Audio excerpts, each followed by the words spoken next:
Y sigue, creo que siendo un estigma, ¿no? De que el arquitecto es una persona que puede prescindir de ella, ¿no? Porque no tenemos ni la profundidad para resolver problemas técnicos, pero tampoco somos del todo artistas, y en el campo humanístico tampoco le llegamos a la gente que se dedica a las humanidades. Pues creo que es importante romper esos estigmas. La arquitectura pues es una creación colectiva, ¿no? Y muchas veces creemos que es el arquitecto la figura que llega con su sabiduría a tirar unas líneas y con eso resolverle la vida a la humanidad. Y no, en realidad el arquitecto es un eslabón más en el proceso de producción de los objetos arquitectónicos. Siempre los proyectos son un reto y representan un montón de aprendizaje. Ningún proyecto es igual al anterior y todos te enseñan cosas diferentes. Uno de los recursos más valiosos que es el recurso del tiempo. Te sustraes de esa dinámica, simplemente quedas fuera, ¿no? Pero cuando vas y visitas el edificio y te das cuenta de la calidad de los espacios, de la calidad del sistema constructivo, entonces reconoces la buena arquitectura. Implica muchas horas de trabajo, es un trabajo arduo, pero al final es sumamente gratificante, ¿no? Bueno, Juan, y por último, ¿qué le dirías a la nueva generación que está estudiando la carrera? Bienvenidos a todas, a todos aquí a mi canal de YouTube, el Lucky Jules. Hoy tengo el gusto de presentarles y le doy gracias por recibirnos aquí en su oficina al arquitecto, maestro en arquitectura, Juan José Astorga Ruiz. Hola Juan, mucho gusto estar aquí contigo, que nos hayas invitado aquí a hacer la entrevista. No, muchas gracias por venir, Julio. Al contrario, gracias por la invitación a participar en tu programa. Me parece una magnífica iniciativa y pues en lo que podamos aportar con mucho gusto. Muchas gracias, Juan. Pues como todas las entrevistas, vamos a iniciar con una breve semblanza del arquitecto maestro en arquitectura Juan José. Realizó estudios de licenciatura de 1987 a 1992 en la Facultad de Arquitectura de la UNAM. Juan José Astorga comenzó su labor como profesionista independiente en 1992. Desde el mismo año ha sido profesor de asignaturas como investigación, representación gráfica, proyectos y seminario de titulación. Durante el periodo comprendido entre los años 2017 y 2022, fue coordinador de la unidad académica Arquitecto José Villagrán García, de la Facultad de Arquitectura de la Universidad Nacional. En el año de 1997 inició estudios de maestría en la Unidad de Estudios de Posgrado en la Universidad Nacional, obteniendo el grado de maestro en Arquitectura en Diseño Arquitectónico con mención honorífica en 2003. Adicionalmente, ha realizado estudios de diplomado en Administración de Proyectos de Arquitectura y Desarrollo Inmobiliario.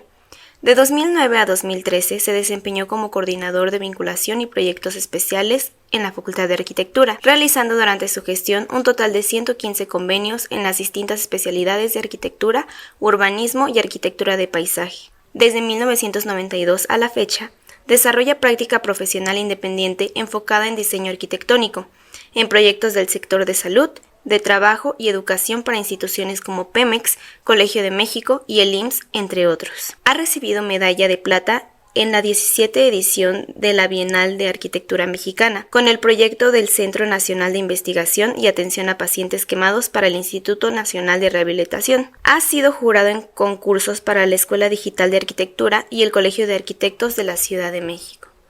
Bueno, bien, comenzamos con las preguntas de la entrevista. Juan, ¿qué te trajo a la arquitectura? Esa es una buena pregunta. No soy un arquitecto de cepa, como hay muchos de esos que saben aún antes de nacer que ya son arquitectos y están predestinados por los astros, ¿no?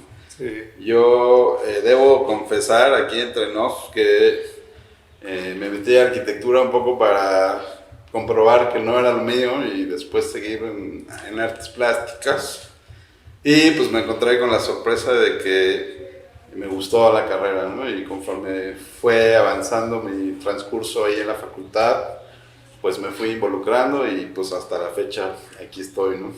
Yo originalmente iba a estudiar artes plásticas, pero finalmente me llamó el camino de la arquitectura y aquí estoy, ¿no? Aquí estás, Juan.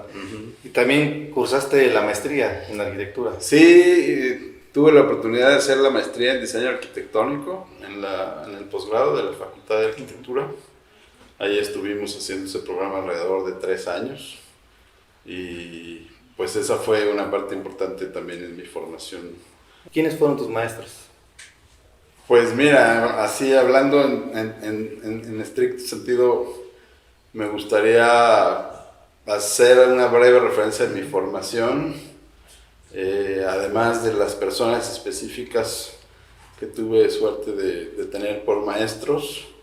Creo que la formación como arquitecto empieza mucho antes de la carrera, ¿no? Y me parece que hay incluso algunos lugares en el mundo en donde la gente empieza a estudiar involuntariamente arquitectura a los 5 o 6 años, ¿no? Que empiezan a visitar arquitectura, empiezan a escuchar de arquitectura, y me parece que eso es algo muy valioso y que hay que de alguna forma perseguir para, pues, no tanto para formar más arquitectos, sino para inculcar una cultura de la arquitectura entre los mexicanos que creo que es un área de oportunidad que se puede explotar en nuestro país, ¿no? Como reforzar la cultura arquitectónica, ¿no? Y bueno, en mi formación particular, pues me gustaría mencionar que soy egresado de puras escuelas públicas. Yo estudié en sistema público en general, y me gustaría decir que pues desde la secundaria y la prepa tuve alguna inclinación por áreas de conocimiento como las matemáticas, por ejemplo, o la historia, y también pues siempre me interesó el tema de las artes plásticas, ¿no? Entonces, pues desde ahí creo que vas cocinando un poco esta mezcla rica que tiene la arquitectura de disciplinas y áreas de conocimiento. Recuerdo con mucho cariño a mi maestro de matemáticas de la secundaria, a mi maestro de artes plásticas, a la de historia, y en fin, bueno, hay un poco esta mezcla de humanidades, ciencias y artes. Creo que de alguna forma es importante para quien está en el ámbito de la arquitectura, ¿no? Ya posteriormente en la licenciatura, a la hora de estudiar formalmente, pues hay algunos momentos en particular que me gustaría enfatizar, ¿no? De profesores que a veces con una sesión basta, ¿no? Como para que tu visión de la carrera cambie. A veces no es así tanto como de todo un curso o varios cursos, sino eventualmente momentos específicos en donde hay contenidos que absorbes y te marcan, ¿no? Y en ese sentido me gustaría recordar a algunos maestros que siento que me marcaron en la licenciatura y después en el posgrado. Y en principio pues me gustaría reconocer la influencia, por ejemplo, del arquitecto Raúl Gutiérrez, ¿no? Que fue en paz descanse, un maestro muy conocido en la Facultad de Proyectos y Teoría de la Arquitectura. Y con él creo que podía distinguir que fui empezando a interesarme por el asunto de la espacialidad en la arquitectura, y creo que otra gran enseñanza con el arquitecto Gutiérrez fue la cuestión de la conciencia del programa arquitectónico, ¿no? De involucrarse en el conocimiento de las problemáticas específicas de habitabilidad de los edificios, ¿no? Luego, otro momento que me gustaría señalar que incidió en mi formación fue el contacto con el doctor Javier Cortés Rocha, con quien empezamos a estudiar historia del urbanismo, por ejemplo, y entonces pues ahí vas entrando como en contacto con los temas que tienen que ver con la ciudad y con la importancia como de la evolución histórica de las ciudades. Creo que eso es un punto que me gustaría, pues que recuerdo, ¿no?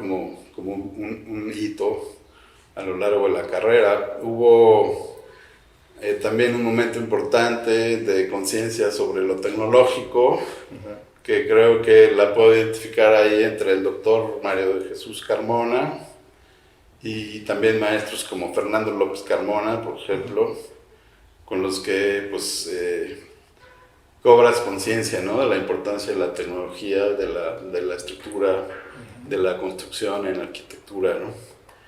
Y algún otro profesor que también reconozco que incidió de manera importante fue el arquitecto Francisco Treviño, en la parte pues, de reconocimiento de la labor compleja del proyecto arquitectónico y de la combinación entre aspectos objetivos y subjetivos que están siempre metidos ahí en el ámbito de nuestro quehacer.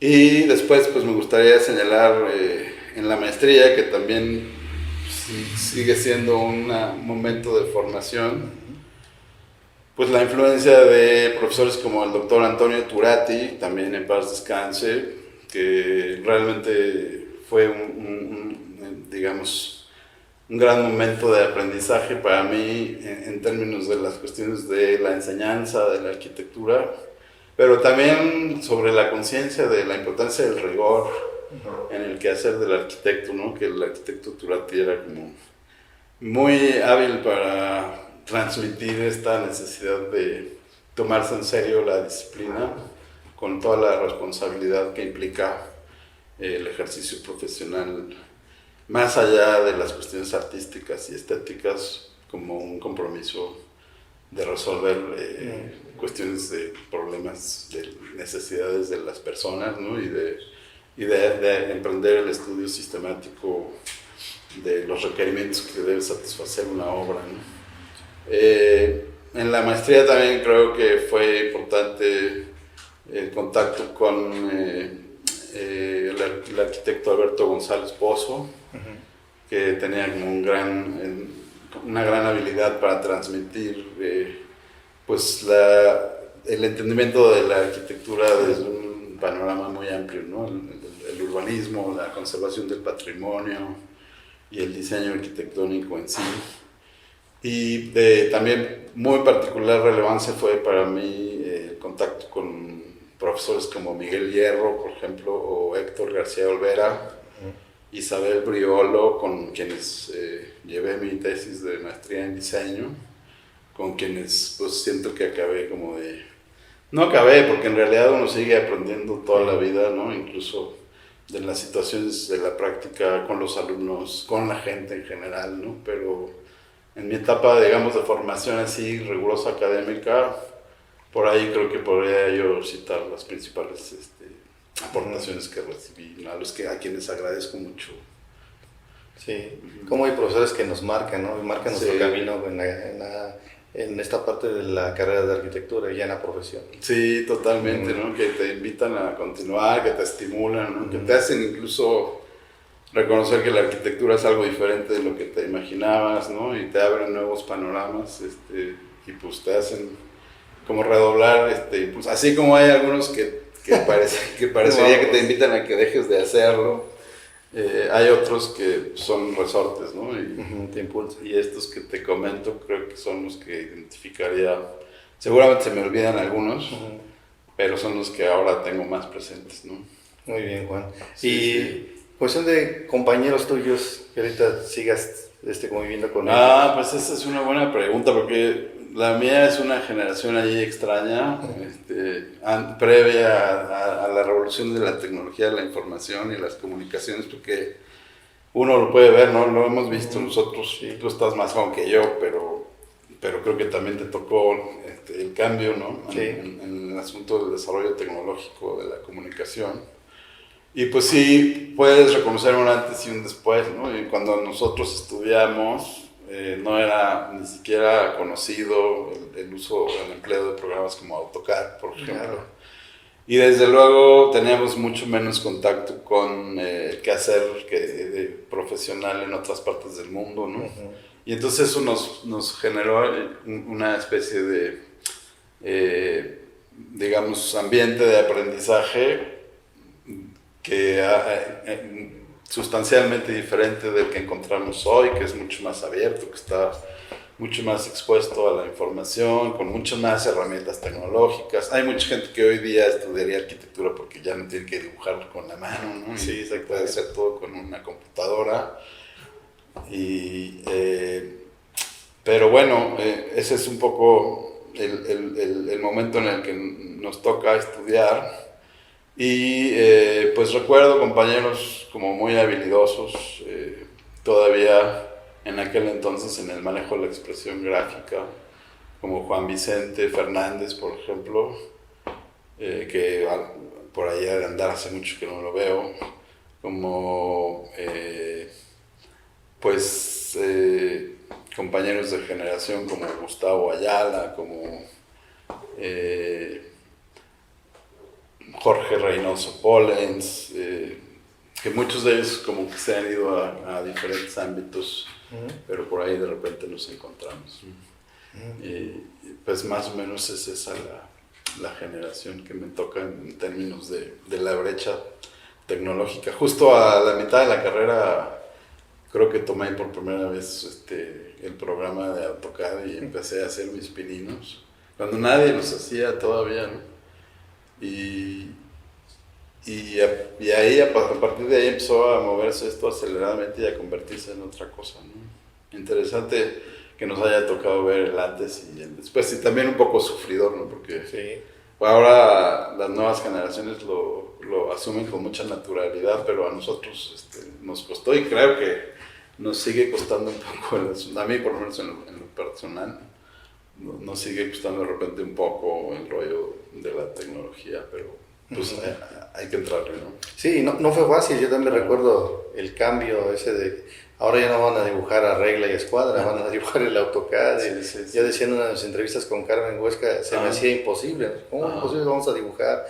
¿Cómo vas a hacer para que sea recto todo? Sí. No había mucha gente que manejara el programa. Sí. Aparte los plotters no eran como los de ahora. El plotter iba por la plumilla 8 y iba por la 5 y la empezaba a poner, iba por la 1. No era como ahorita, también se tardaban un buen en plotear los planos. Claro. Sí. Y como un tránsito penoso, ¿no? Entre la cosa manual a la mecánica todavía aparatosa, a la de hoy día que fluye y es cada vez más compacta y más fácil también de abordar, ¿no? Sí, fue un cambio complicado, pero yo creo que ha sido muy bueno. Como tú dices, mucha gente se ha optado por arquitectura también ya por eso, ¿no? Ya dibujo en la computadora, soy bueno para esto. Sí. También, como lo mucho con el Arquitamés, el primer entrevistado, pues es bueno, ¿no? Claro. Todo es bueno. Claro. Y de tus alumnos, que hoy ves que se han formado bien. ¿Qué te puedo decir? O sea, te puedo mencionar algunos de los que me acuerdo y sí, con la disculpa para aquellos con los que tuve contacto, que han sido muchos muy brillantes. Pero bueno, así nombres de los que me acuerdo de ahora, por ejemplo, Guillermo Lumbreras, que creo que fue una persona que, bueno, ahora entiendo que está teniendo su práctica en Europa de manera destacada, ¿no? Y bueno, recuerdo a muchos alumnos como, bueno, por ejemplo, Elvia del Río, por ejemplo, Fernando Férez, por ejemplo, Guillermo Bucan, Marisa Castillo, Edgar Guzmán, en fin, una cantidad de personas con las que incluso con varios de ellos he tenido la oportunidad de compartir después experiencia y trabajo profesional. Y pues bueno, un poco en este asunto de que a lo mejor se escucha medio trillado, pero que sí creo que es cierto que pues este tema de los alumnos, pues es que a veces en realidad los alumnos son los maestros, ¿no? Y esta posibilidad de tener el contacto académico con el alumnado y de estar en el ejercicio de la docencia, pues te permite también seguir aprendiendo y aprender de lo que compartes con ellos, ¿no? Sí, y seguirnos viendo jóvenes, porque también convivir con ellos nos hace estar a la altura también de ellos, ¿no? Porque aparte de todo, Juan, también te ha tocado la oportunidad de coordinar un taller, coordinaste el Villagrán, creo, ¿no? Sí. También ahí tuviste mucho acercamiento con estos alumnos. Sí, es correcto. Ahí estuve alrededor de 5 años en este trabajo de coordinación de unidad académica, que para mí fueron otra etapa de aprendizaje también. Fue muy interesante y para mí fue un reto como perseguir la concreción de un proyecto académico, que creo que es algo que justifica la existencia de los talleres en la facultad. Si no hay proyecto académico en un taller, no tiene sentido que la facultad esté organizada así, ¿no? Lo que le da coherencia es que sea una comunidad que persigue o que entiende la arquitectura de una forma y la persigue y busca crear una estrategia para hacer escuela en una manera de ver la arquitectura y de alguna forma organizar todos los ciclos de aprendizaje, que haya congruencia entre las primeras etapas, las etapas intermedias y las finales. Ese fue un gran reto para mí. Creo que se logró establecer algo, se logró colaborar en darle cuerpo a ese proyecto académico y varias iniciativas que se tuvieron durante mi gestión que creo que pues pueden ser, las recuerdo con gusto y con satisfacción. Algunas de ellas, por ejemplo, la implementación de cursos de actualización docente, que logramos implementar estableciendo ciclos temáticos en el taller, ¿no? Es decir, los 5 niveles del taller abordaban, aunque tuvieran diferentes niveles y objetivos de aprendizaje, trabajaban sobre un mismo tema, ¿no? Entonces, por ejemplo, decíamos, en este ciclo vamos a abordar la influencia que tiene el clima en la definición de la arquitectura, ¿no? Y ese tema podías abordarlo prácticamente en cualquiera de los niveles, y entonces lo que hacíamos para reforzar esa estrategia era crear unos cursos de actualización docente previos a la implementación del tema en toda la comunidad académica, y eso lograba hacer varias cosas, ¿no? Varios efectos. Uno de ellos, pues que los docentes estuviéramos con una mejor preparación para abordar como los escenarios de aprendizaje, ¿no? Las temáticas. Otra, que pudiéramos entre profesores, porque además asistíamos los profesores de distintos niveles del taller, que pudiéramos tener comunicación entre niveles, ¿no? Porque uno de los problemas típicos en la estructura de la facultad es que hay una segmentación y que de repente lo que haces en primero ya no tiene que ver con lo del segundo, y aquí de alguna forma se lograba como tener un poco más de cuestión entre los niveles, entre los distintos niveles, y que también los profesores fuéramos como teniendo un lenguaje compartido, ¿no? Sin que necesariamente todos pensáramos lo mismo. Sí había, de repente, casi involuntariamente te dabas cuenta de que estábamos hablando con palabras similares, porque habíamos tomado un curso que tenía que ver con eso, ¿no? Y entonces eso, el alumno que va transitando por los semestres, de repente va encontrando que no son cosas diferentes cada semestre, sino que hay constantes, ¿no? Y eso creo que ayuda como a afianzar el proceso de aprendizaje en la escuela. Entonces esos cursos de actualización docente para el taller creo que eran de una gran utilidad, al menos así lo percibo yo. Pero luego había algo interesante, que saltábamos de esos cursos de actualización docente a ciclos de conferencias. Los primeros los teníamos en las etapas de intersemestral, que ayudaban a preparar los ejercicios y a crear esta base que te digo conceptual. Y después, con las mismas personas que nos daban los cursos, que nos ayudaban en los cursos de actualización docente, implementábamos ciclos de conferencias. Entonces regresaban esas temáticas, ahora sí, a la totalidad de la comunidad, que nos reuníamos en el Teatro Carlos Lazo y teníamos 3 o 4 conferencias. Hubo conferencias que pues recuerdo con mucho cariño, como la de Javier Muñoz, por ejemplo, el Bonche, que nos acompañó en particular en este tema del clima, o hubo ciclos que tuvieron que ver con la luz en la arquitectura, y traíamos a ponentes, Avilés, por ejemplo. Y entonces, pues, todas esas cosas, además de consolidar un poco ese proyecto académico y ese ciclo que abordábamos cada semestre, con gusto recuerdo que también fortalecían como inclinaciones del alumnado, porque cuando reconocían un tema de su interés, de repente decían, mira, yo no sabía que había arquitectos que se dedicaban a la luz, ¿no? Y pude ver que muchos de ellos al final tomaban esa especialización, o la restauración, por ejemplo, ¿no? O el tema de la cuestión del ahorro energético.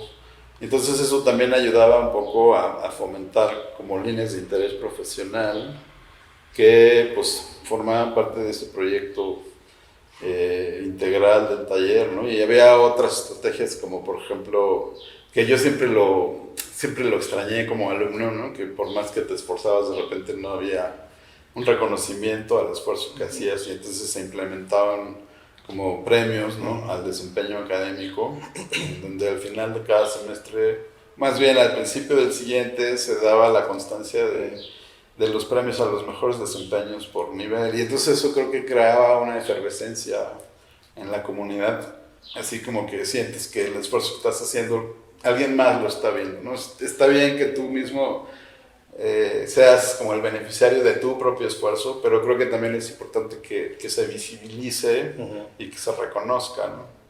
Y entonces esas son pues algunas de las cosas que recuerdo con cariño de esa actividad de coordinación académica, pues que espero que haya ahí fructifique, haya colaborado positivamente en la formación de un montón de alumnos que pasaron por ahí, ¿no? Sí, que no solamente vean que no son 4 líneas de la arquitectura, Claro. ¿no? Porque siempre ven como paisaje, arquitectura, urbanismo Sí, sí. y diseño. No es solamente eso, estás hablando de la especialidad de la luz, hay otros que se van a la psicología de la arquitectura, hemos hablado de esta parte de gente que se dedica, como Elena Tudela, a otro tipo de cosas, ver lo del agua, como Iñaki. Claro. O sea, son muchas cosas a las que nos podemos dedicar como arquitectos. Sí, y yo creo que una de las funciones de la facultad es abrirle a los estudiantes el panorama para identificar que hay muchos campos de acción profesional y pues de alguna forma no es tanto como crear una persona o digamos capacitar a una persona para insertarse en una práctica en un mundo laboral, sino que también despiertes inquietudes para que la formación continúe después en otros niveles, ¿no? Entonces yo creo que ahí hay una tarea fundamental de la facultad en mostrar pues, la diversidad de ámbitos en los que puede participar un arquitecto. Generalmente a nosotros nos tocó y sigue creo que siendo un estigma, ¿no? De que el arquitecto es una persona que bien a bien se puede prescindir de ella, ¿no? Porque de alguna forma no tenemos ni la profundidad para resolver problemas técnicos, pero tampoco somos del todo artistas, ¿no? Y en el campo humanístico tampoco le llegamos a la gente que se dedica a las humanidades. Y pues creo que es importante romper esos estigmas y reconocer que pues, el arquitecto puede profundizar en muchas áreas, no solo en el diseño, y puede participar en esta cuestión de ser útil a la sociedad, ¿no? Creo que eso es muy importante. Sí. Luego te tocó coordinar proyectos en la coordinación de vinculación, sí, ¿no? eso fue Y también ahí trabajaste con de alumnos. hecho, ahí nos conocimos. Ahí nos conocimos de vinculación, sí, claro. Sí. Y ahí tú coordinaste varios proyectos. Sí, pues de entrada empecé coordinando proyectos gracias a que Jorge también me invitó bueno, para ser sinceros, alguna vez fui a tocarle la puerta y le dije que me interesaba porque veía que hacían cosas bien padres en vinculación y ahí fue cuando conocí al arquitecto Carrasco, que fue coordinador de vinculación y tuve la oportunidad de empezar a hacer ahí algunos proyectos que, bueno, representaron otra etapa de aprendizaje muy, muy profunda y muy intensa, porque pues ahí en la coordinación de vinculación tenemos la oportunidad de participar en proyectos de escalas, de complejidades, de temáticas que a veces son poco comunes, ¿no? Y entonces pues ahí tuve la posibilidad de empezar con un proyectito que como que no se le veía muy bien cómo podía hacerse algo con él, que era la unidad de medicina del deporte, ahí en el Instituto Nacional de Rehabilitación, en unas azoteas pues, que realmente cuando las veías por primera vez decías, ¿y cómo voy a hacer algo aquí? En unas azoteas de formas irregulares, con unas dimensiones que no parecían suficientes, en donde te preguntabas cómo ibas a acceder a ellas, ¿no? Y pues le entramos al reto y afortunadamente fue como un buen comienzo y ahí creo que se logró un resultado que fue muy satisfactorio, que dejó como la posibilidad de que la coordinación de vinculación por todos los que participamos en ese proyecto tuviera una aportación en el Instituto Nacional de Rehabilitación, pues, la unidad de medicina del deporte, que ya la visité hace un par de semanas y está en muy buen estado. Y ahí ves a todas las personas que tienen lesiones derivadas del deporte o personas que están en terapias de rehabilitación por práctica deportiva, bien activo, ¿no? Entonces me dio mucho gusto, porque eso sucedió en el 2007, por ahí, Sí, te entiendo. y que pues 10, 15, 17 años 17 años. después está bien conservada, Qué ¿no? bueno. Y está con mucha actividad. Me dio mucho gusto verla. Y fue a partir de ese proyecto que pues nos volvieron a invitar a un proyecto de mucho mayor complejidad, que fue el Centro Nacional de Investigación y Atención de Pacientes Quemados, ¿no? También ahí en rehabilitación. Y fue toda una experiencia, porque pues era en su momento un proyecto que no tenía precedentes en la República Mexicana. No había un centro como tal de investigación y atención de alta especialidad de pacientes quemados, ¿no? Y de nueva cuenta, un proyecto que se ubicaba en un pedacito de terreno que cuando uno analizaba los números del programa arquitectónico y veía la dimensión del terreno, no se imaginaba al principio cómo es que iba a caber una cosa así en un terreno tan chiquito, ¿no? Y pues esa fue una pesadilla que tuve recurrentemente durante muchos meses, que cuando llegáramos a la obra y lo trazaran bien no iba a caber. Pero bueno, al final se disipó la pesadilla el día que llegó el topógrafo y se aclaró que todo estaba en orden. Pero fue un proyecto muy interesante y un aprendizaje ahí muy grande que refuerza esto que platicábamos hace un momento, la importancia del conocimiento de los problemas que abordas como arquitecto y del reconocimiento de la, digamos, participación de muchos actores en la creación de un proyecto, que todos lo sabemos, ¿no? Que la arquitectura pues, es una creación colectiva, ¿no? Y muchas veces creemos que es el arquitecto, la figura que llega con su sabiduría a tirar unas líneas y con eso resolverle la vida a la humanidad. Y no, en realidad el arquitecto es un eslabón más en el proceso de producción de los objetos arquitectónicos, ¿no? Y esa experiencia a mí me lo dejó muy claro, pues porque para empezar era un programa que no estaba claramente identificado porque era la primera vez que se hacía en México. Y entonces sentarse en la mesa con los médicos y participar en las discusiones de cuáles eran los componentes del proyecto y cómo debían de trabarse, relacionarse entre sí, fue un trabajo arduo que creo que algo de lo que tuvimos ahí la suerte de aportar fue justo que a lo mejor porque éramos los que menos sabíamos de la especialidad médica de hacer un hospital de estas características, tuvimos la oportunidad como de salirnos un poco de ese círculo y ayudar a generar un diálogo entre los especialistas médicos que pudiera arribar como a la definición de un programa arquitectónico, ¿no? Y entonces ahí agradecí enormemente la formación con el doctor Turati, porque pues con el rigor de poder establecer con claridad los componentes del proyecto, de poder hacer un diagrama de flujos y un diagrama de funcionamiento con todas las de la ley, esas herramientas y otras relacionadas con la formulación del programa arquitectónico permitieron que todo el grupo de trabajo pudiera ponerse de acuerdo en qué es lo que se perseguía, ¿no? En términos de funcionalidad, de relaciones y del cruce de todo esto con las estructuras, con las instalaciones y demás.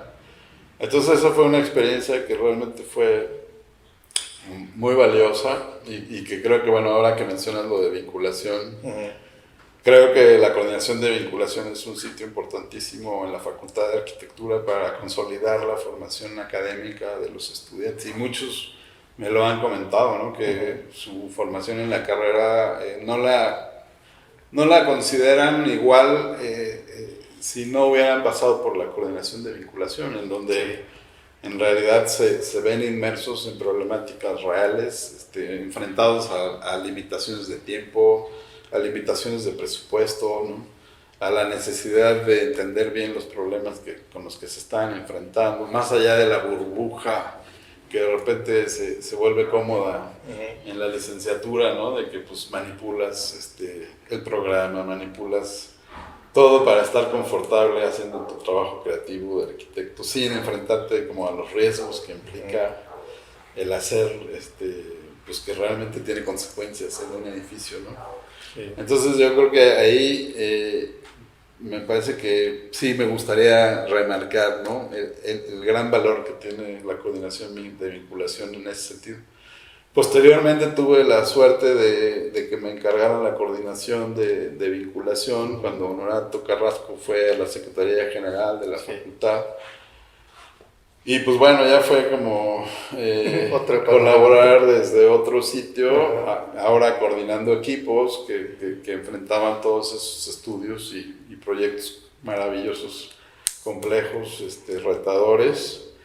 Y donde, pues, no sé, hicimos fueron 113 convenios los que se dieron durante mi gestión y la de todo nuestro equipo, tú estabas ahí. Y participaron, por ahí tengo la repentina en donde salió la publicación, alrededor de 400 alumnos desfilaron por vinculación durante los 5 años que tuvimos la oportunidad de estar ahí. Y la verdad es que yo cada que me encuentro a alguien que estuvo en vinculación, siempre me dicen lo mismo, ¿no? O sea, fue otra cosa, fue un complemento formidable y muchos de ellos incluso encontraron su nicho de actuación profesional y hoy día siguen ahí en instancias como el SAT, por ejemplo, o Semarnat, no sé, de repente van incrustándose pues un poco con la introducción de vinculación a todo ese mundo laboral, ¿no? Ya Fonatur, muchos. Fonatur, sí, claro. Bueno, ya me extendí a la mucho por ahí. A lo que yo iba es también ganaste una bienal con este proyecto que nos el CENIAC, sí, con el Centro de Atención de Pacientes Quemados, que bueno, yo siempre digo, lo ganó la coordinación de vinculación en la que participábamos. Y sí, pues al final somos personas, ¿no? Los que hacemos, la institución, digamos, no lo hace como una cosa abstracta, somos personas las que estamos ahí. Tú estuviste en ese proyecto, me acuerdo perfecto, cuando estábamos haciendo las cuantificaciones de la estructura y todo eso. Y bueno, pues tuvo la suerte ese proyecto, no la suerte, yo creo que tuvo los méritos para obtener una medalla de plata en una Bienal de Arquitectura Mexicana, junto con otros proyectos como la estación del Metrobús o como el Centro de Ciencias Genómicas. Fue un momento interesante en donde varios de los proyectos que se generaron ahí en la coordinación obtuvieron distinciones pues de ese nivel, ¿no? Que es muy grato y pues, sobre todo pues, porque ponen en alto el nombre de la institución, ¿no? Y por todo lo que representan de ingresos extraordinarios, que pues sí es algo que hay que decir, o sea, el trabajo que se hace en la coordinación de vinculación genera ingresos extraordinarios que ayudan a que la facultad funcione mejor, ¿no? Y a que la universidad también pueda ofrecer mejores facilidades para quienes estudian en ella, ¿no? Con esos ingresos extraordinarios se adquieren equipos, se mejoran instalaciones y además de todo el proceso de formación que representa el participar en vinculación. Sí, porque los ingresos son tanto para la facultad como para la misma universidad. Sí, claro, la UNAM tiene también una participación, un porcentaje por ahí y pues bueno, es una manera de colaboración que está instituida desde 1997 en la UNAM, en que sucede en todas las facultades, en unas más que en otras, pero que creo que representa pues una oportunidad importante para que la UNAM le regrese a la nación parte de lo que recibe a la gente, ¿no? De lo que recibe de ella y para que también, digamos, se tenga la oportunidad de que quienes participan en esos procesos de vinculación adquieran un vínculo estrecho con problemáticas importantes de nuestro país, ¿no? Sí, y después de esos proyectos, Juan, yo creo que vino un proyecto muy bueno, muy grande, que también coordinaste, que fue el edificio para la Auditoría Superior de la Federación. Sí, ese fue. Sí, ese proyecto en particular, justo ayudé yo, fue mi última acción dentro de mi gestión en vinculación, concretar el convenio con la Auditoría Superior, y recuerdo mucho que en aquel entonces yo le pedí al al arquitecto Massari, al maestro Massari, que en ese entonces estaba empezando su gestión de dirección, de que me gustaría mucho, pues ya como prácticamente como salida de mi coordinación, participar en ese proyecto, y me dijo que sí, que adelante. Y pues fue un proceso interesantísimo, como todo, siempre los proyectos son un reto y representan un montón de aprendizaje. Ningún proyecto es igual al anterior y todos te enseñan cosas diferentes, algunas que sí son constantes y otras tantas que son que representan experiencias diferentes. Y bueno, ahí me gustaría destacar de la experiencia en el proyecto de Auditoría Superior de la Federación, una cuestión que a menudo en la formación normal de la licenciatura, digamos, se pasa por alto y que a lo mejor podríamos ciertamente reconocer que a lo mejor es una cosa más fortuita o circunstancial, pero que yo digo que no, que es fundamental, que es esta cuestión del recurso, uno de los recursos más valiosos, que es el recurso del tiempo, ¿no? Que cada vez más en la actividad profesional, cada vez es más exigente, ¿no? Y cada vez exige más velocidad, ¿no? Vivimos una época, la época del acelere total, y lo que antes se hacía en un año, luego se hace en 6 meses y luego se hace en 3. Y si te sustraes de esa dinámica, simplemente quedas fuera, ¿no? Y algo que marcó mucho ese cargo fue justo como una cuestión de requisito de la institución, de la auditoría, de resolver el proyecto en un tiempo muy corto, ¿no? Y entonces se asumió el reto de hacerlo y se implementaron estrategias con las que se consiguió responder a ese requisito de tiempo como muy corto.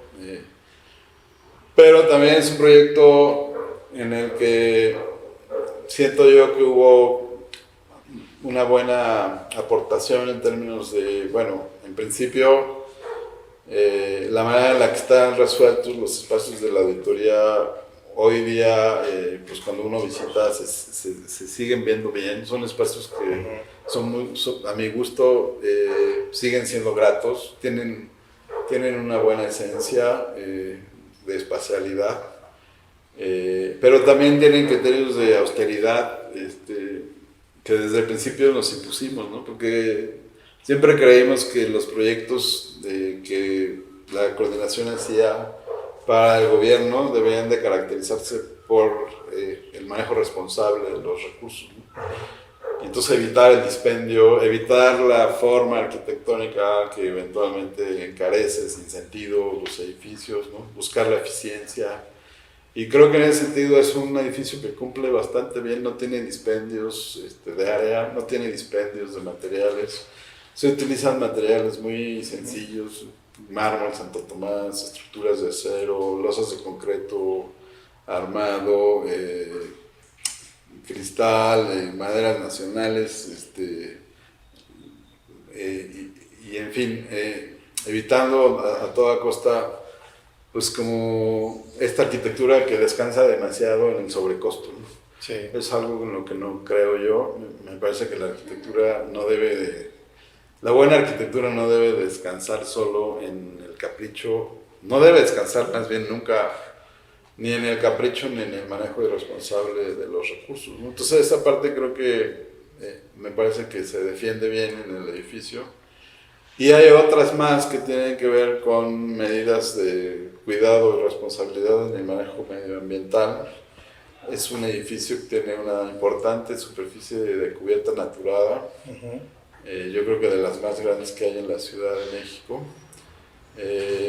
Es un edificio que genera energía eléctrica con un campo fotovoltaico que está plantado en la azotea, que representa ahorros importantes de energía eléctrica, en el consumo de energía eléctrica en el edificio.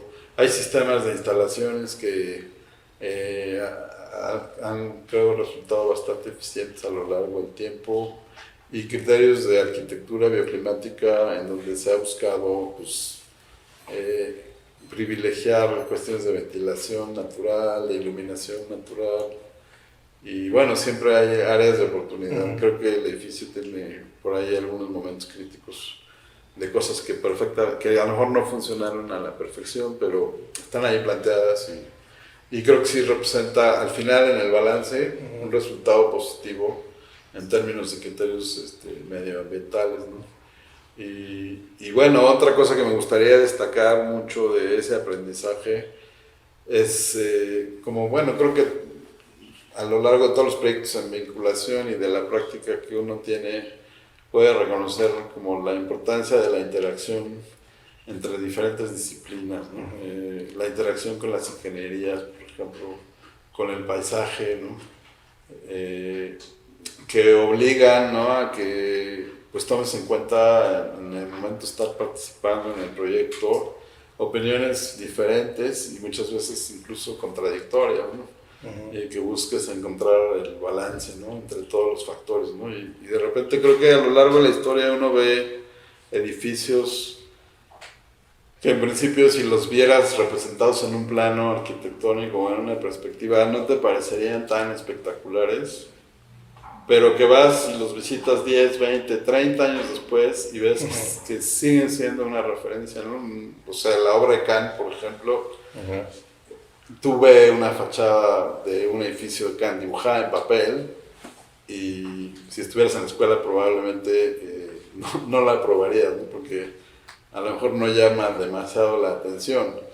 Pero cuando vas y visitas el edificio y te das cuenta de la calidad de los espacios, de la calidad del sistema constructivo, de la integración de las cosas, entonces reconoces la buena arquitectura, ¿no? Y no es como este asunto de la pura gestualidad o la pura, digamos, como la pantalla con las cosas estrafalarias, ¿no? Ajá. Que a primera vista hoy día creo que estamos muy expuestos a los fuegos artificiales, ¿no? De las cosas que apantallan, pero que cuando las analizas un poquito más te das cuenta que descansan pues como en cuestiones a veces absurdas, ¿no? O superfluas, ¿no? Es muy bonito que un edificio de repente pueda presumir la cantidad de agua que ahorra, ¿no? Sí. O que pueda presumir la manera en la que la persona que trabaja en él descansa la vista cuando tiene un buen paisaje enfrente, ¿no?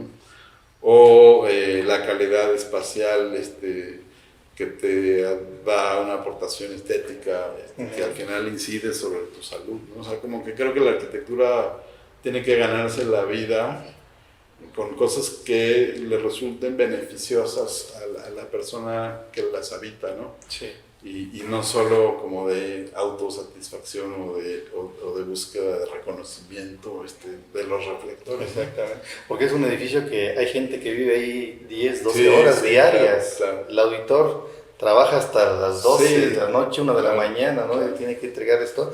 Y es un edificio que tiene unas vistas impresionantes desde adentro, pero también que se ve desde afuera. Sí, ¿no? claro. Tú vas por periférico y ves este edificio y la verdad a mí me gusta mucho. Un edificio muy padre, muy bien solucionado. Hablaste en instalaciones, hablaste en estructura, ¿no? Y toda esa corrección que tú dices, porque aparte de hacer el proyecto, estuviste como dirección arquitectónica con un gran grupo bueno, siempre también he trabajado de la mano con Benjamín y Benjamín estuvo en ese grupo, que realmente fue algo muy bueno, ¿no? Porque, híjole, estar supervisado por auditores, yo me contaba mucho lo que eran esas juntas. Sí, ese fue un gran aprendizaje y ese creo que lo vamos a agradecer todos. Benjamín seguramente lo agradece muchísimo. Hay mucha gente que participó en la supervisión, le llamábamos asistencia técnica, que aprendimos muchísimo de los auditores. Tuvimos la suerte de tener auditores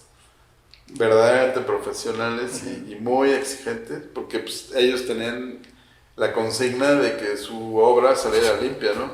Ajá. O sea, no podían ser candil de la calle y oscuridad de su casa, ¿no? Exacto. Y eran sumamente exigentes y eso al final, lo que en un principio te resulta muy molesto, porque no sientes que no te dejan trabajar, sientes que sistemáticamente están encima de ti y lo sientes personal. Luego agradeces porque dices gracias a que todos los días estaban ahí encima, logramos solventar cosas que a lo mejor no estaban del todo resueltas en el proyecto y acabamos aprendiendo un montón. Y eso sí, pues no sé, después de que participas en proyectos así, que son, además, es una parte como muy, digamos, áspera de la arquitectura, la cuestión de la ejecución de obra, que implica tener un hígado muy resistente, implica muchas horas de trabajo, es un trabajo arduo, pero al final es sumamente gratificante, ¿no? Porque en el momento en el que empiezas a levantar un edificio, en el momento en el que empiezas a tocar la superficie, que ya es una concreción de todo aquello que estuviste pensando, pues al final sí es muy gratificante, ¿no? Y cuando los otros, de repente, cuando no es solo tu percepción, sino que te das cuenta que hay otros que también lo valoran y lo disfrutan, pues ahí como que se cierra el círculo, ¿no? Y te das cuenta que formas parte de todo ese sistema que produce el edificio. Sí, todo se engrana. Es un engranaje bien complicado. Digo, a veces no nada más lo piensas, lo sueñas. Luego ni duermes por estar pensando en el detalle, en que se viene una etapa de la construcción que si no resuelves algo, pues te come el tiempo y no trabaja la gente. Entonces, fue un reto muy importante, Juan, y yo de verdad te felicito por ese reto. Gracias, y por ese resultado que realmente fueron años. Fueron varios años, sí. Fueron varios años ahí metidos. Sábados, domingos, 24 de diciembre, de repente sí se pasaban los auditores y te hacían estar ahí sin necesidad de estar. Pero otra cosa que dices es que sí, ciertamente, pues a veces hay temporadas largas en las que pues, el proyecto está metido en tu cabeza y no te lo puedes sacar de encima.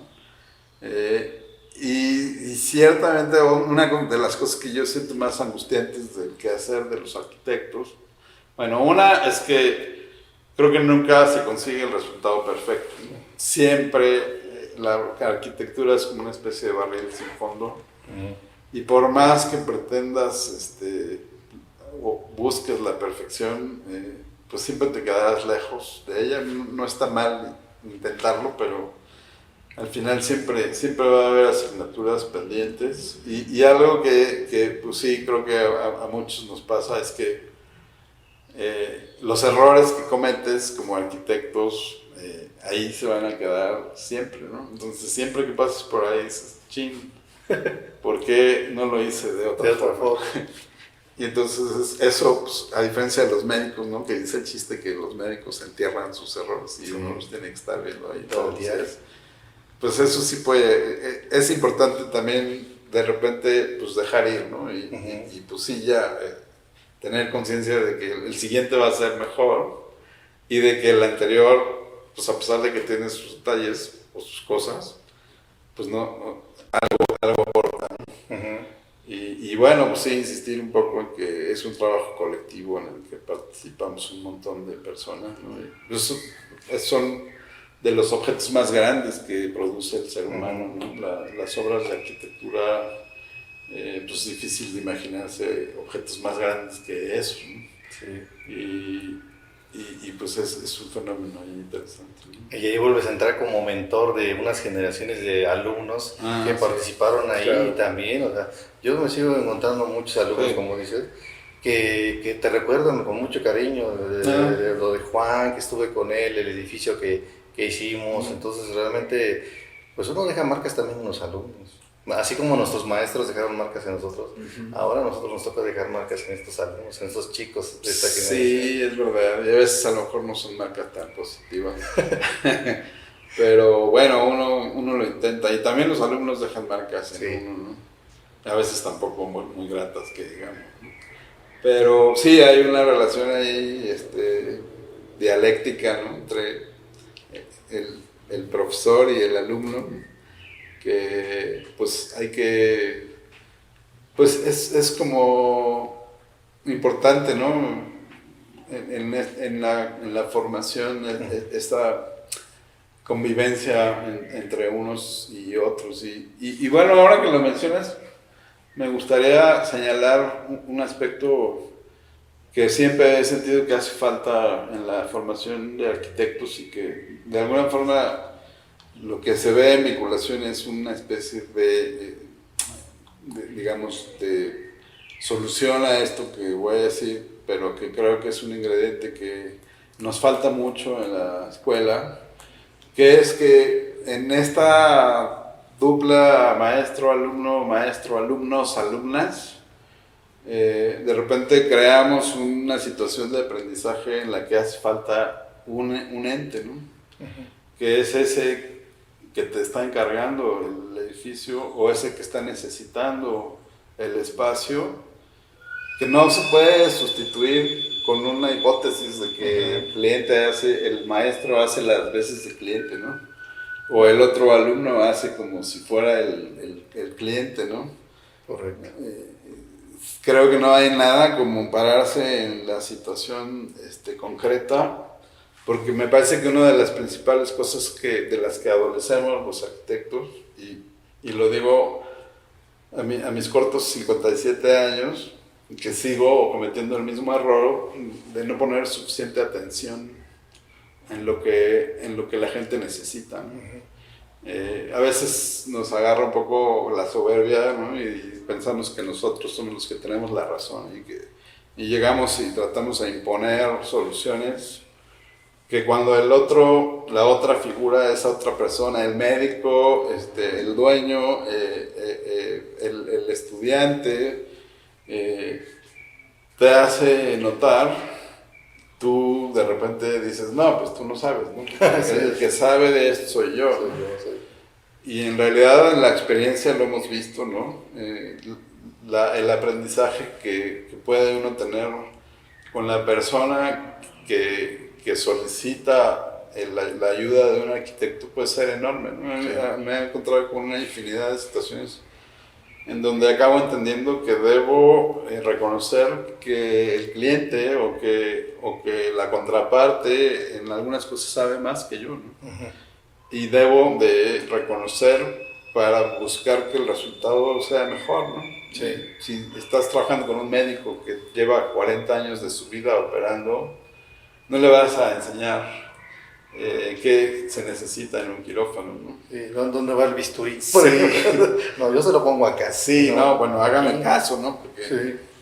o sea, no te queda otra más que reconocerlo, ¿no? Y hay clientes de a pie que tienen un sentido común y un sentido práctico que más te vale escuchar, porque pues, en realidad si no lo haces pierdes la oportunidad de aprender de ese sentido común que luego falta, ¿no?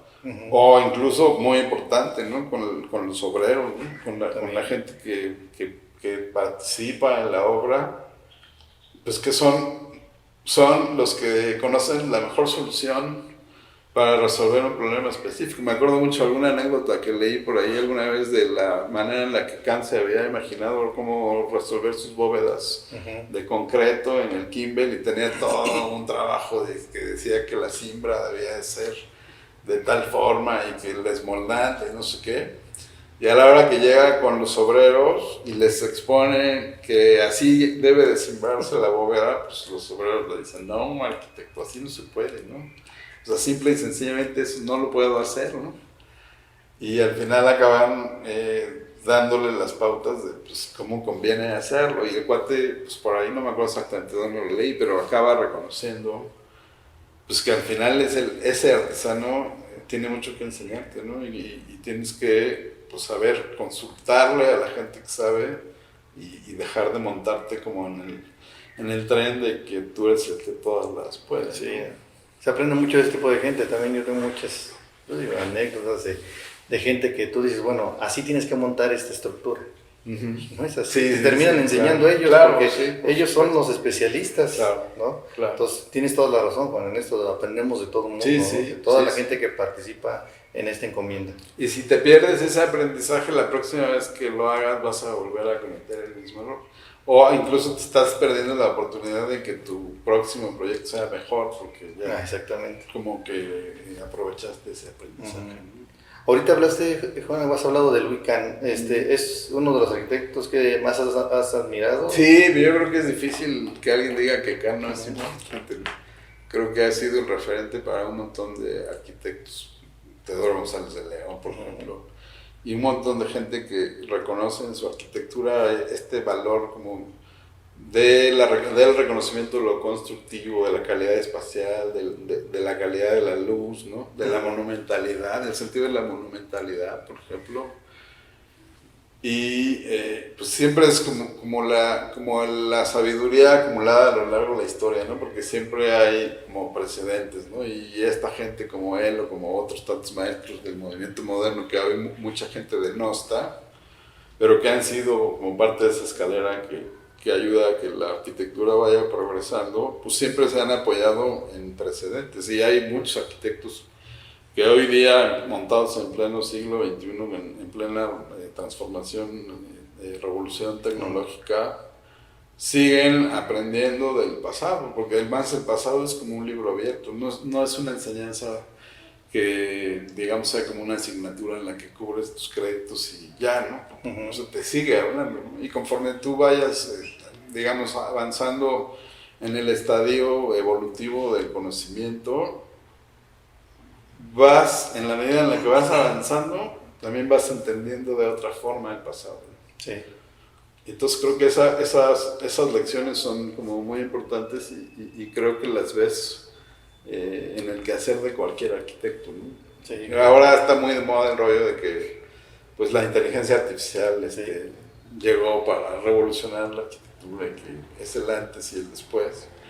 Pero yo me pregunto qué pasó cuando surgió el acero, ¿no? Cuando surgió el desarrollo de la industria y el cristal, ¿no? O cuando algún arquitecto de la antigüedad descubrió o generó la bóveda, por ejemplo.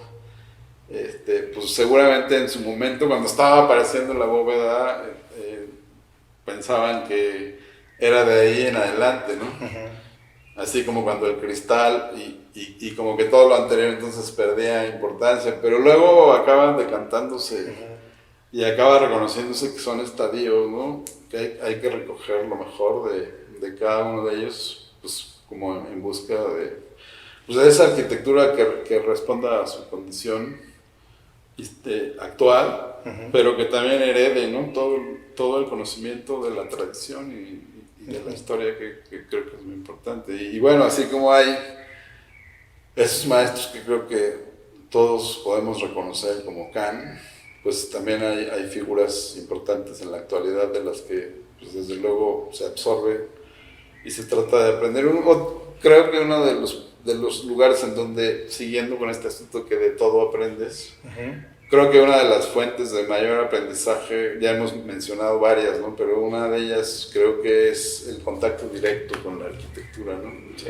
La posibilidad de pisar los edificios. No es lo mismo que tener una clase teórica de Notre Dame, que vayas y pises, ¿no? O que vayas y pises Teotihuacán, o que vayas y pises el convento franciscano, ¿no?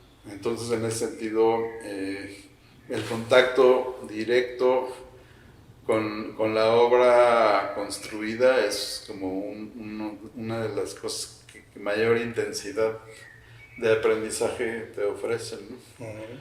Y bueno, desde luego arquitectos contemporáneos de gran talla, no sé, yo por ahí, influencias importantes en la arquitectura mexicana, pues yo sí te diría, por ejemplo, a mí en particular la arquitectura prehispánica, por ejemplo, me parece pues, que tiene muchas enseñanzas que ofrece en términos de la relación de la arquitectura con el paisaje, ¿no? Sí. En términos de la monumentalidad o de la permanencia o de la cuestión constructiva, ¿no? Algo que a mí me ha seducido mucho desde hace mucho tiempo es la arquitectura franciscana, ¿no? Esa arquitectura que es como muy austera en sus materiales, muy austera en sus recursos, pero con un gran poder expresivo.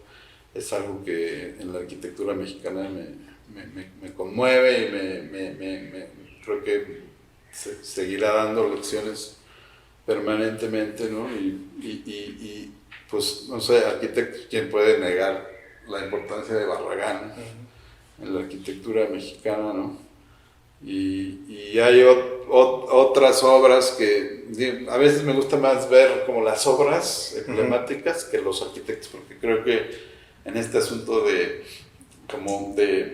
rendirle homenaje a los arquitectos hay como una especie de rollo como de culto a la personalidad, ¿no?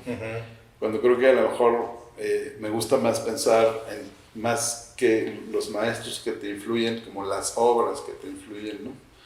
Y así hay obras, un poco como decíamos hace un momento, como sitios prehispánicos o conventos franciscanos, o de repente algunas obras como el Hotel Camino Real, por ejemplo, en las brisas del despacho de Legorreta, que me parece, de Legorreta y Noé Castro y todo el grupo que generó ese tipo de obras que me parecen magistrales, ¿no? En términos de que sin un gran dispendio de recursos, empleando materiales muy sencillos, logran una riqueza en sus soluciones de adecuación a la topografía, de calidad espacial, ¿no? de comportamiento térmico, ¿no?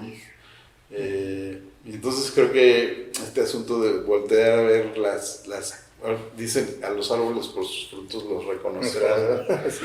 En realidad, pues creo que a los arquitectos se nos debería reconocer por las obras. Bueno, a los arquitectos se les debería reconocer por la calidad de sus obras y evitar un poco este asunto medio fetichista del culto a las personas, ¿no? Arquitectos contemporáneos, hay uno en particular que me gusta mucho, que es David Chipperfield, que creo que se distingue por tener una obra en donde lo constructivo es un asunto muy importante, ¿no? La tectónica, la expresión constructiva, el valor de la espacialidad, de la luz, es un poco más como el valor de la arquitectura que se sustenta en las relaciones entre las partes que en las partes en sí mismas, ¿no? Entonces es más de repente el concierto de todos esos aspectos, lo que creo que las hace grandes, que simplemente el dispendio formal, ¿no? que vemos como con mucha propensión hoy día, ¿no? Entonces pues ahí un poco las influencias, creo que es muy importante el contacto directo con las obras y el estudio, ¿no? A profundidad, porque también podemos como voltear a ver las obras de arquitectura con mucha superficialidad, ¿no? Y de repente pues nos juzgamos edificios por las fachadas, ¿no? O juzgamos por la foto, ¿no? Y no nos preguntamos muchas veces qué tanto espacio o sea, qué tanto dispendio de espacio tienen, por ejemplo, o cuánto costaron, ¿no? O cómo vive la gente ahí, ¿no? O qué tan bien responde a la necesidad de las personas, ¿no? Sí. Hay edificios que hacen sufrir a sus usuarios porque había que hacer una torre, ¿no?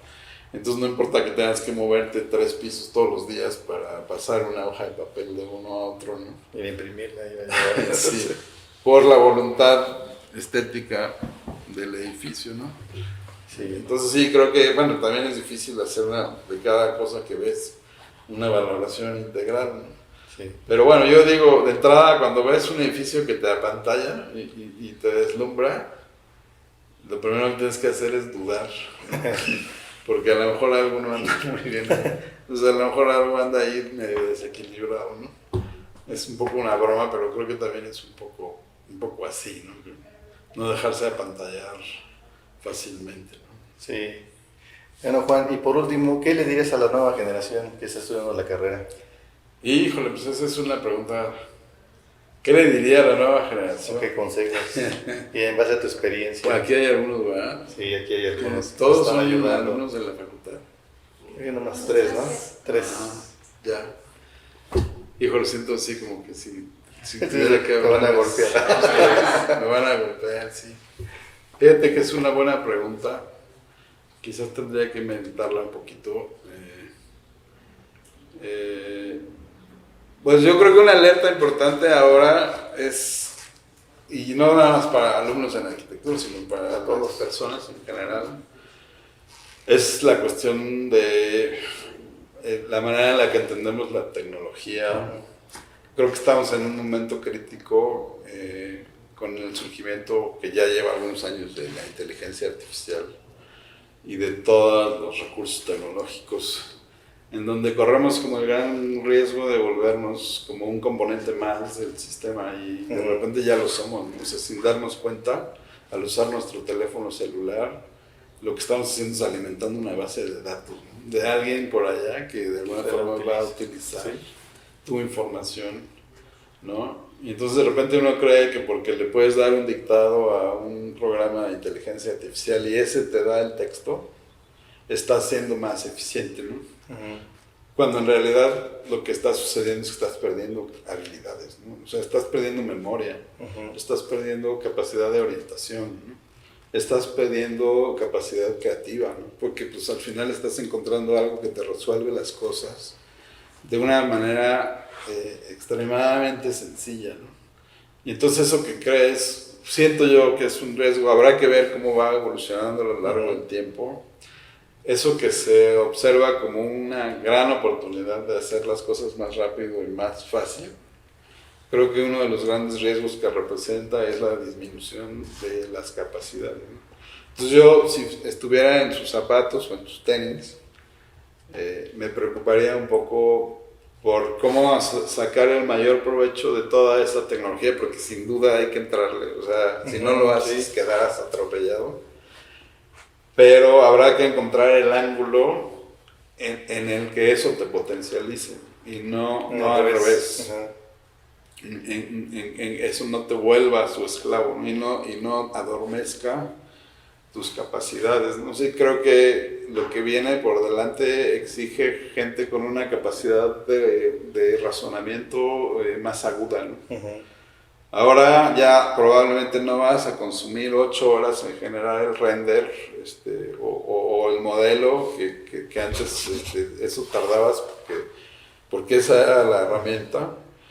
Y entonces, si en 5 minutos o 10 puedes generar una imagen con inteligencia artificial y en ese momento cierras la computadora y te vas a hacer otra cosa, estás desperdiciando la oportunidad que te está dando esa herramienta para a lo mejor avanzar otros 4 pasos que no podías hacer antes porque porque tus manos estaban ocupadas. Entonces, ¿cómo hacer para no, digamos, sucumbir en esa facilidad tecnológica? Es un reto que te exige responsabilidad, una responsabilidad que tienes que asumir de manera personal, ¿no?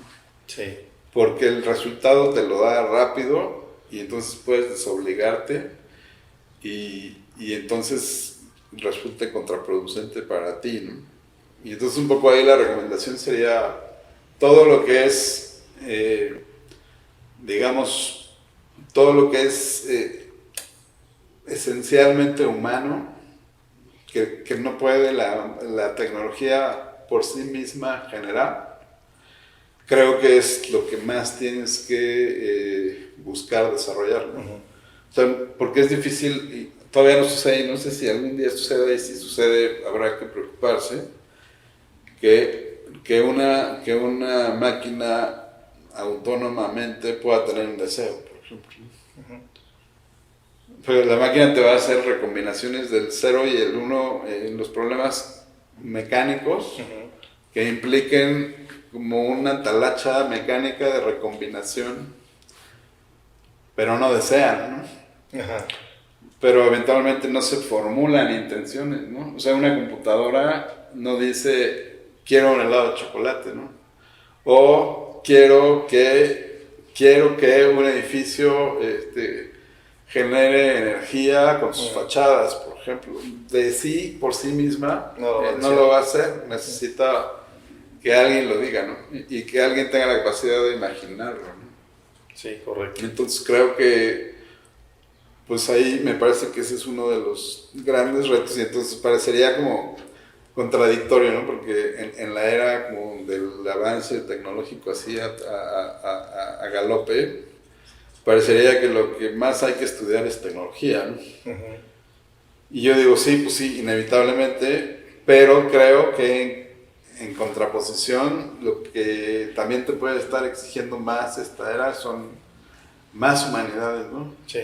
Y es como más creatividad y es como más agudeza en esas cosas de inteligencia que caracterizan al ser humano, que le van a permitir, digamos, dar la instrucción correcta, ¿no?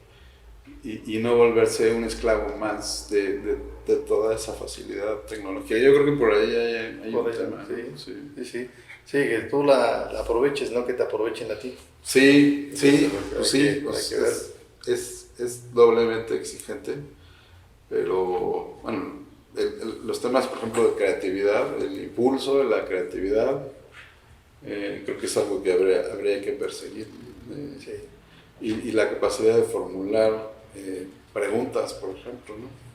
Ahora veía un ejercicio de creación de imágenes con inteligencia artificial, la manera en la que procede, ¿no? Y básicamente es como dar instrucciones, ¿no? Sí. O sea, dar las instrucciones para que la máquina genere, ¿no? Pues eso justamente es entonces en lo que te tienes que concentrar, ¿no? Y si pides que te redacten una memoria de algo, entonces tienes la oportunidad de que tus instrucciones sean más finas, ¿no? Porque antes tenías que tú mismo redactar. Y entonces ese esfuerzo de redactar para que los verbos y los sustantivos encajen, ahora ya no tienes que hacer porque ese lo hace la máquina. Uh-huh. Pero entonces tienes la oportunidad de concentrarte en el sentido del texto, ¿no? Y entonces ahí es donde tienes que aprovecharlo, ¿no? Sí. Y si no, pues contentarse con ser el esclavo De la máquina, lo que ella te diga. Sí, Así es, pues sí, pues, le sí, creo. claro. Como el autocorrector. Y a ver cuánto tiempo tarda en desplazarte, ¿no? Pues sí. Bueno, Juan, pues me dio mucho gusto, No, una plática pues, muy amena, gracias, muy Juan. enriquecedora, porque realmente, créeme, empezando por mí y por toda la audiencia, estas pláticas nos enriquecen mucho de ustedes, de sus experiencias.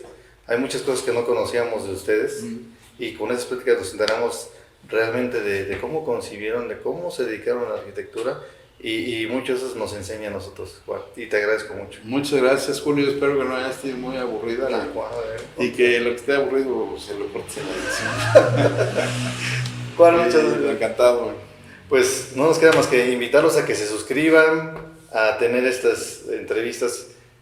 Sugiéranos a quién quieren que entrevistemos a sus maestros de la Facultad de Arquitectura. Ahorita estamos con puro académico de la facultad, puro maestro de la UNAM. Y les agradecemos, Juan, muchas gracias. Muchas gracias y mucha suerte con tu programa. Gracias. Ah, también sé que ya empezaste tú con un canal, o qué es lo que tienes ahí. Pues que... ahí andamos en nuestra práctica tratando de incursionar en las redes, sí, tratando de aportar contenido. ¿Cómo se llama para ponerlo ahí? Pues es neutral, arquitectura de bienes raíces. Estamos en Instagram. Uh-huh. Y bueno, ahí tenemos algunas ramas de actividad, algunas que tienen que ver con reaprovechamiento de inmuebles, que este lugar en el que estamos es un inmueble reaprovechado. Y también otra de las ramas que en esa línea trabajamos es la de residencias biosaludables de descanso, ¿no? En sitios de atractivo turístico natural, ¿no? Okay. En la República Mexicana, intentando entrar en esos medios de comunicación. Pues qué bueno, Juan, ahí sí. Vamos a poner tu página, el nombre, para que también te sigan y vean lo que estás haciendo, ¿no? Excelente. Muchas gracias, Juan. Gracias. Gracias por la hospitalidad. Órale, Julio, gracias a ti.